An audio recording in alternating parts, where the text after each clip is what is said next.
Happy Valley should be happy again. James Franklin is gone. The bad man is no more. He is fired after a second straight loss as a 20-point favorite. First time it's happened in quite some time. Joel, resident Penn State fan. Myself, resident James Franklin hater. Jake Bowen, resident James Franklin neutral. Here to break it down for you. Joel, Penn State, where are they going from here? Listen, I can finally rest. That's all I'm going to say. It's about time. I can finally rest. Now, where's Penn State going? It's a very tough situation for this team. As a Penn State fan, I've never seen the team this down in the dumps. I was very young when the sanctions occurred, so right now is just a really difficult time for the program and the fans, but a lot of the fans are coming together. And what I want to point out is I really like Pat Kraft, the athletic director. I think he proved that he wants to win a national championship. He bit the bullet. He did it midseason. Franklin thinks he was done dirty, but he did the firing when he needed to do, and he showed that he's committed and he wants to win. And, it was disappointing in that Iowa game. They had several opportunities to win that. I really like the energy that Terry Smith brings. And if, we're going to talk about coaches that can replace Franklin later on. I really think if nothing great pans out and Smith can win one of these two big games coming up, if he can, I wouldn't mind him getting an offer. I like his energy. He played for Penn State, and I think he just brings this type of authenticity and intensity that Franklin he can't match. I think you're setting the sights too low. I think if one of these next two big games, Ohio State's on one of the next two, I assume? Yeah, and Indiana, 1 and 2. Yeah, they're not winning either one of those games. And Terry Smith, come on. I like Terry Smith. I think the bar can be higher. Penn State has a higher standard than Terry Smith. With all due respect to Terry Smith. But what does Penn State do, Ryan? They disappoint their fans, okay? They disappoint their fans. Well, let me tell you this. I think this is the best thing Penn State's done for their fans in over a decade. This team finally has a chance at a national championship again. They made it to college football playoff semifinal last year, and they have a better chance today at this national championship than they did in that game against Notre Dame. Because you know why? When your coach is James Franklin, your chance is a flat 0, and it does not rise. It does not matter where you could go. This team could be up by 30 in the final 2 minutes of the national championship game, and I'd be at the TV going, hey, I don't know. I've seen some crazy stuff happen. Listen. I've seen some stuff, man. I'm going to congratulate you. I know Penn State's in the dumps right now, but listen, this team finally acted the way that a blue blood team or a wannabe blue blood like Penn State is should act when you have a coach like James Franklin who has proven with over a decade of experience with the program that he cannot win you the big one. He cannot win you the games that matter. He cannot beat the Ohio States. He cannot beat a top 5 team. The second worst record by any FBS coach all time against the top 6 teams. 15-29 against top 25 opponents, 2-21 record against top 6 opponents. This guy had more than enough time to prove that he should have been gone years ago. And I've been on this forever. And you know this, and I'm tired of this chicanery that people think that, James Franklin, who are you going to replace him with? Penn State as an organization, if you want to be a championship program, these are the decisions you have to make. And I give Pat Kraft all the credit in the world for finally doing it. This had to happen, and it should have happened a long time before it did, but better late than never. I give Penn State credit for that. You have to take a swing, if you ask me, and this is where we kind of get into the coaches that could replace him. Jake, do you have any thoughts on this? Yeah, before we get into who will replace him, as a neutral analyst, I've got my Penn State pen right here. We got to look at both sides. Neutral analyst. First, Franklin was only at Penn State because of his recruiting. That's the only reason why he's been there and has kept his job. But, like Croke said, he can't win the big game. As we said all year, and even last year, 4-21 against top 10 teams, and Penn State was the first team since FBS and FCS in 1978 to lose consecutive games against UCLA and Northwestern while favored by 20 points or more.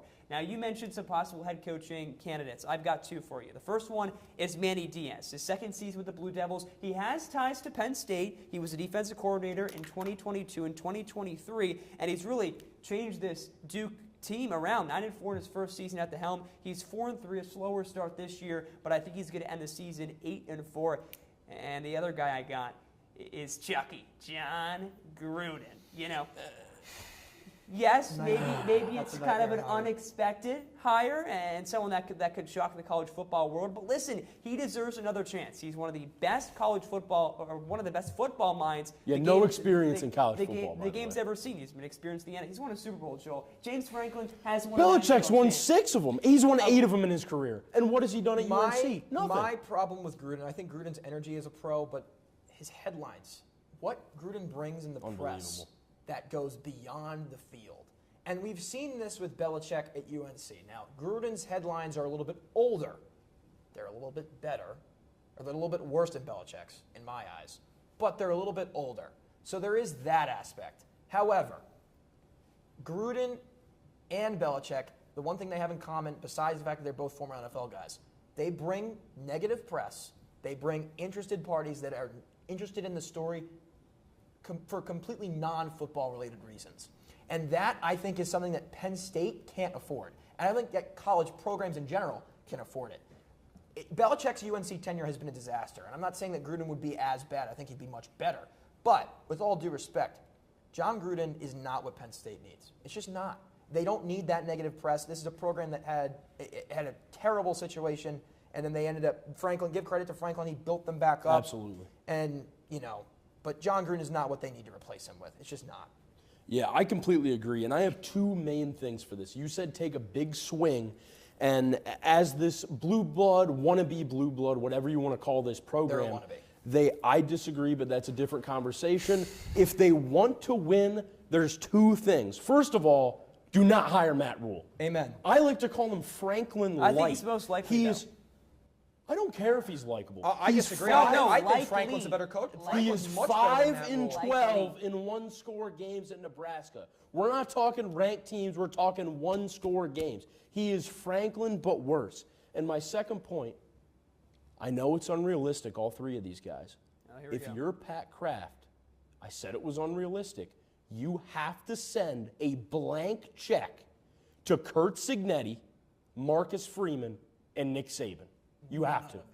You have to do that. Well, Cignetti already accepted. He's with Indiana. It's just not. Yeah, and what did I say? Delusion? What did I say? I said unrealistic. Okay, unrealistic's a little bit. I think impossible is a better word. Yeah, like in your wildest dreams. So if you're Pat Kraft, you're not going to reach out to any of these guys. Oh, no, you absolutely That's exactly what I'm saying. Okay, fine. But I don't think they're going to get sure. None of those guys, if they're in their right mind, would ever leave for. So what's the big swing then? What's the big swing? Brian Hartline, Ohio State wide receiver coach. Absolutely. If Pat Kraft fires James Franklin and turns around and hires Matt Rule, that is the most Penn State thing you could ever do.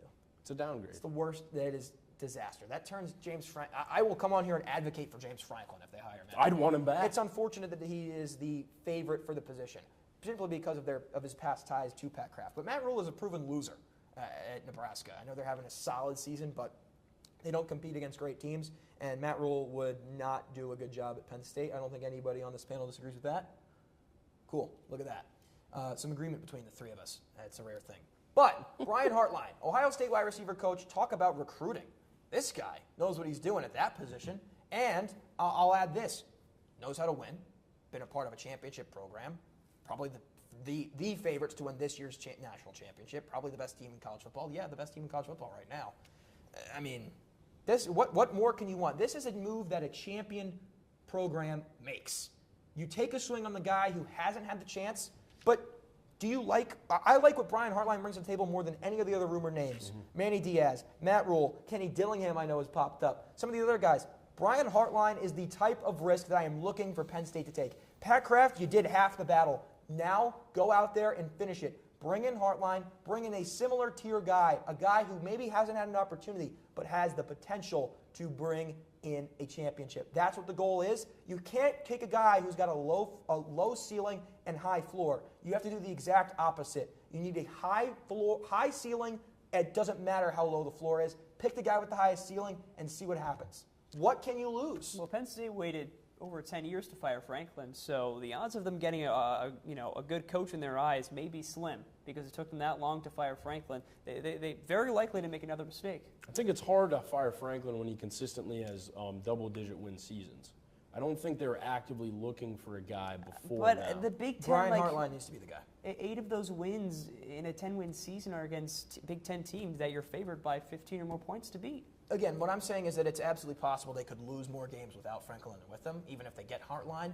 But the ceiling with Hartline's higher than it ever That's was. fair. With That Franklin. is fair That's to what I'm say. saying. That Yeah, you have to be willing to take the risk that you lose more games than you would. I completely agree with what you're saying. I completely agree with it. You can't take the safe pick and be like, oh, we're just going to replace Franklin with another Franklin and win 8 to 10 games and be in this happy medium. You don't want that if you're Penn State. You want to win the national championship, and Brian Hartline is the best realistic name on the board. His salary is around $2 million right now. He's going to get such a raise if he takes this job. He has Ohio State ties. He played receiver there. But, you know, money is money, and I think he could take the job. He's a wide receivers coach there. He's obviously recruited some huge names and developed some huge names, which is a thing that Penn State lacks with certain position groups. And he's the co-offensive coordinator there. And I think, like you said, he would replace Franklin's recruiting. He's a great pickup. Well, that's all the talk on James Franklin you could ever want and we could ever give you. We're coming. When we come back, we're talking MLB playoffs, World Series coming up, and getting into some NFL talk.